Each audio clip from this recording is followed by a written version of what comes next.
Oi gente, tudo bem com vocês? Eu sou a Maísa Barbosa, esse é o canal Trama Literária e fazia tempo que não saía vídeo para a série Termos Feministas, mas voltamos e hoje a gente fala sobre heterossexualidade compulsória.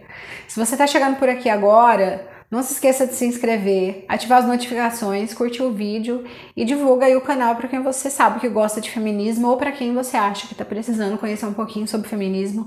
Pega alguns vídeos aí bem didáticos e bem simples aí do canal, que explica o feminismo de maneira muito facinha, de maneira muito mastigadinha, e indica para quem você acha que está precisando conhecer feminismo. Hoje a gente fala de heterossexualidade compulsória e a ideia era fazer um vídeo só explicando o conceito mesmo, de maneira rapidinha. Os vídeos da série Termos Feministas geralmente são muito rapidinhos, mas o artigo que esse termo está contido é muito bom, então eu vou passando por outros temas que estão presentes também no artigo que eu li, que é o base, né, para falar sobre heterossexualidade compulsória, que é um artigo que chama Heterossexualidade e Existência Lésbica, da Adrienne Rich, que é quem cunha esse conceito e que tem uma tradução meio que livre, assim, pelo que eu pude perceber. Não sei se ele está publicado, eu peguei um artigo aqui do Carlos Guilherme do Vale, e a gente vai discutindo o conceito e outros temas que estão relacionados ao conceito. E, gente, leiam o artigo que tá aqui na descrição do vídeo. Eu sempre vou tentar fazer vocês irem para a leitura para além do vídeo, que é o objetivo aqui do Trama Literária. Então, eu vou deixar o linkzinho aqui. É só você acessar o artigo, que a leitura é tranquila, assim, não é uma leitura muito densa, muito complexa, não. É um artigo bem gostosinho de ler. Vou tentar definir primeiro, de maneira muito simplificada, o termo heterossexualidade compulsória, para depois a gente ir deixando o termo mais complexo. Então vamos começar do basicão, aí a gente vai tentando deixar mais complexo esse termo aí. Basicamente, a gente vai entender a heterossexualidade compulsória a partir de duas perspectivas: do apagamento das mulheres lésbicas e do apagamento não só das mulheres lésbicas, mas das relações afetivas entre mulheres. Isso tem a ver com a heterossexualidade compulsória. A gente está falando de um texto escrito ali, publicado na década de 90, no começo da década de 90, que vai fazer uma reflexão também sobre esse começo da década de 90, mas que pega também uma leitura social da década de 80 dos Estados Unidos. A gente está falando de uma escritora estadunidense. Então, a heterossexualidade vai fazer com que, ao mesmo tempo, haja um apagamento das mulheres lésbicas e das relações afetivas entre mulheres.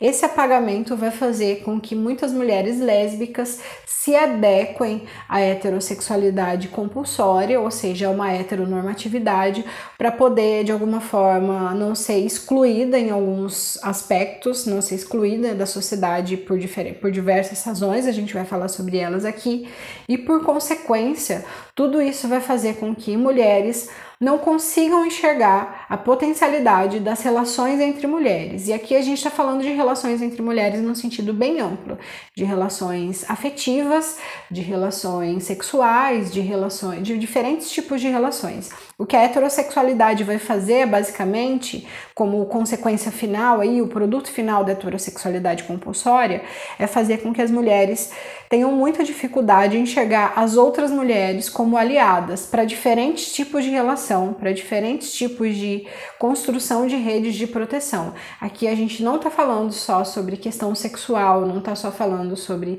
questão de mulheres que se entendem como mulheres lésbicas. Aqui a gente está falando sobre relações afetivas entre mulheres em sentido muito amplo, de amizade, por exemplo. O que a heterossexualidade vai fazer é que também, como uma das consequências finais, aí, como uns produtos disso, é que mulheres tenham às vezes dificuldade em construir amizade com outras mulheres e aliança, parceria com outras mulheres por conta da heterossexualidade compulsória. Vamos falar disso tudo hoje. Primeiro, ela vai fazer uma espécie de crítica aos próprios movimentos feministas, e isso a gente consegue perceber nos movimentos, a gente consegue perceber nos textos, o quanto que é comum as experiências das mulheres, mesmo as experiências de mulheres, ruins e boas de mulheres, serem lidas a partir de uma ótica heteronormativa, a partir da heterossexualidade compulsória. Então, quando eu falo sobre feminismo e eu falo do feminismo, por exemplo, somente a partir de uma perspectiva de violência de homens contra mulheres, isso é uma espécie de produto aí da heterossexualidade compulsória, justamente porque eu tô falando exclusivamente, eu tô falando prioritariamente da relação entre homens e mulheres. Então, se eu falo prioritariamente da relação entre homens e mulheres, eu tô esquecendo de todo um grupo muito significativo de mulheres feministas, lésbicas, que não se sentem representadas quando eu vou falar de casamento entre homem e mulher, relações entre homens e mulheres, e que acaba meio que sendo o discurso dominante aí quando a gente fala de feminismo. Aqui no Brasil a gente tem uma palavra para isso que é heteronormatividade, que eu já usei algumas vezes nesse vídeo, mas a Adrienne Rich vai chamar isso aqui de heterocentridade, que é quando você centra as discussões sobre mulheres, sobre relações de mulheres, a partir de relações heterossexuais. Então, eu vou falar de violência entre homem e mulher, de violência, quer dizer, de violência do homem em relação à mulher, de violência doméstica a partir das relações heterossexuais. Então, isso é heterocentridade, ou como a gente conhece mais, heteronormatividade. Ela vai citar, inclusive, programas de proteção às mulheres que, em determinado momento ali nos Estados Unidos, praticavam, não vou saber se ainda praticam, mas que praticavam no momento que ela analisa, uma coisa muito absurda, que é justamente excluir, expulsar mesmo, no sentido de excluir fisicamente. Não é só uma exclusão meio que velada, era uma exclusão de expulsar mulheres lésbicas de abrigo de proteção às mulheres, justamente porque elas eram vistas como uma espécie de ameaça. Então, uma mulher lésbica que de repente precisa de um abrigo para mulheres, precisa ser protegida, se sente, né, violada de alguma maneira, é violada de alguma maneira e precisa ser protegida, quando essa mulher percebe que o fato dela ser lésbica vai fazer com que ela seja expulsa, o que ela vai fazer é esconder isso e tentar se parecer o mais possível com uma mulher heterossexual para que ela consiga ser aceita naquele espaço. Então, o que a Adrienne Rich vai chamar isso ela vai tentar se abrigar entre os seus semelhantes de forma a mutilar um aspecto da sua existência e um aspecto fundamental da sua existência para que ela seja aceita de alguma maneira. Ela vai retomar algumas ideias também que são importantes quando a gente fala da questão homossexual, quando a gente está falando de mulheres lésbicas, que é a ideia de que tem um discurso muito vigente de que as mulheres, elas são, de modo inato, elas são dirigidas para os homens. É como se o natural, como se o correto, como se o adequado fosse a mulher querer se relacionar com homens, buscar se relacionar com homens, e quem vai se tornar mulher lésbica geralmente vai ser considerada a mulher amargurada. Então, esses discursos de que ainda hoje a gente tem, de que vão dizer para mulher lésbica de que ela só é lésbica porque não encontrou um homem de verdade, né? Então, todos esses discursos que a gente ainda tem e que são muito recorrentes, são muito presentes, é fruto disso aqui, desse pensamento de que as mulheres, elas se sentem atraídas pelos homens de modo inato e que tudo que for diferente disso é inadequado, é errado, meio que... E aí, em muitos discursos vai ter essa ideia de que a mulher lésbica, na verdade, é uma mulher amargurada, né? Ou da mulher que não encontrou o homem certo. Tem uma outra questão que vai passar muito aqui pelo discurso da Adrienne, que é a ideia de que as mulheres, elas têm muita dificuldade para encontrar aliança em outras mulheres. Então, é como se mulheres tivessem muita dificuldade para formar uma comunidade, para formar uma rede de proteção, para formar parceria com outras mulheres, justamente porque a tendência da nossa sociedade é fazer com que a gente encontre nos homens esse abrigo aí. E aí ela vai dizer que isso vai acontecer muitas vezes mesmo com mulheres lésbicas. Então, essa ideia de que é muito mais fácil a gente respeitar um chefe do que uma chefe, ou a gente encontrar mais força e proteção no homem do que numa mulher, isso tudo vem dessa ideia e dessa construção social e cultural de que... e do apagamento histórico das relações entre homens e mulheres. Então, essa aliança, essa espécie de irmandade que a gente consegue perceber muito fácil nas relações entre homens se protegem, homens se defendem em muitos momentos, mesmo o homem que tem uma determinada competitividade entre si por alguma razão, muitas vezes esses homens se defendem. Nas relações entre mulheres, a gente vai ver muitas vezes uma competitividade em momentos que não cabe competitividade, a gente vai ver disputa, em momentos que não cabem disputa. A gente vai ver a criação de inimizades e de desafetos por razões profundamente desnecessárias, justamente por causa desse apagamento histórico, social e cultural das relações entre mulheres. Então, as relações entre mulheres, elas vão sendo minadas mesmo, justamente porque a partir do momento que as mulheres conseguem perceber a força que vai ter a relação entre elas, não só relações sexuais, mas relações de amizade, relações de parceria, relação de autoproteção e de proteção entre essas mulheres, fica muito mais difícil para os homens conseguir enfraquecer as mulheres ao ponto de dominá-las. Então a gente só tem a dominação da mulher porque a gente teve um trabalho contínuo aí de enfraquecimento dessas relações. Ela vai citar também, durante 2, 3 páginas, ela vai citar aí várias estratégias dos homens para poder fazer com que as mulheres se enfraqueçam, tanto enquanto indivíduo quanto enquanto grupo. Então a gente percebe vários hoje no nosso hoje, na nossa sociedade. A gente vai ter violência física, a gente vai ter violência psicológica, a gente tem violência patrimonial do cara que controla o dinheiro que a mulher ganha. Então, a partir do momento que a mulher vai vivenciando diversas formas de violência, essa mulher vai ficando enfraquecida e muitas vezes enfraquecidas a ponto de não conseguir procurar apoio em outras mulheres. E piora quando ela vai procurar apoio em outras mulheres, ela não encontra esse apoio, ela vai encontrar julgamento. Então, quando aquela mulher que precisa, que tá querendo sair de uma relação abusiva e quando ela vai procurar a família começa a perguntar para ela: não, mas e seus filhos? E como você faz para se sustentar? Não, mas tem certeza que você não tá exagerando? Então, a gente percebe aí o enfraquecimento das relações entre mulheres, que faz com que mulheres estejam muito facilmente aí à mercê dessas diversas formas de violência. Como ela está em outro momento histórico, ela vai citar outras formas de controle e de violência.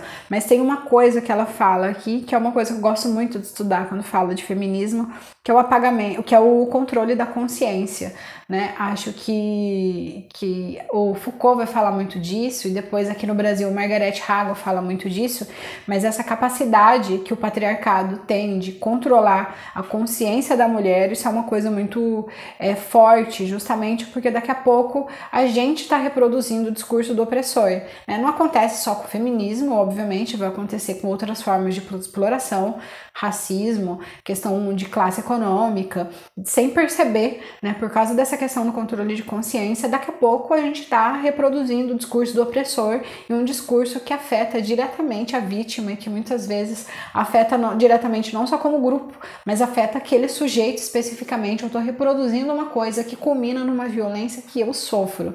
Então isso aí é uma forma muito elaborada de violência, e por ser uma forma muito elaborada de violência, às vezes é muito difícil das mulheres perceberem. Ela vai retomar um exemplo, e foi uma coisa que foi um dos momentos do texto que eu parei e fiquei pensando muito, assim, como que essa estrutura ela é elaborada, justamente porque ela vai citar o exemplo de países que têm a prática de cortar o clitóris da mulher para que essa mulher não sinta mais prazer. Então, uma ideia é que essa mulher, quando o clitóris dela é cortado, a ideia é que essa mulher se torne adequada para o casamento, ou seja, essa mulher ela vai ter relação sexual quando o marido desejar, justamente porque o seu desejo, porque o seu impulso sexual ali, de certa forma foi mutilado quando o clitóris dela é mutilado. Mas ela vai dizer que isso acontece por uma outra razão. A gente está falando, por vezes, de comunidades que têm a prática de ter poligamia, de ter casamentos poligâmicos, e obviamente quem vai ter várias relações é o homem, não é a mulher que tem vários maridos, é o homem que vai ter várias mulheres. E aí essa prática, ela não só vai tornar a mulher adequada para o casamento, no sentido de estar à disposição do homem, mas ela também vai impedir a relação entre essas mulheres ali. Então pensa só, o cara sai de casa, deixa ali, sei lá, 3, 4, 5 esposas, ele precisa também controlar o que essas mulheres vão fazer quando ele não estiver com elas, quando ele estiver ausente. Um outro aspecto, uma outra questão que eu acho maravilhoso quando ela vai falar de heterossexualidade compulsória aqui no texto, é a ideia de que ela vai falar a respeito de que o grande medo, talvez, dos homens, quando exercem toda uma prática de violência, vamos falar patriarcado para não falar homens diretamente, porque a gente não está falando de indivíduos, então ela vai dizer que um grande medo aí, uma grande razão da manutenção das estruturas patriarcais é não só o fato de que as mulheres, de que tem um certo medo de que as mulheres tentem ser superior aos homens, ou que elas tentam ser maiores do que os homens, ou que elas tentem se fortalecer tanto ao ponto de querer ir para cima dos homens e ser maior do que eles, e enfim, ter uma disputa de sexo aí, uma guerra de sexo.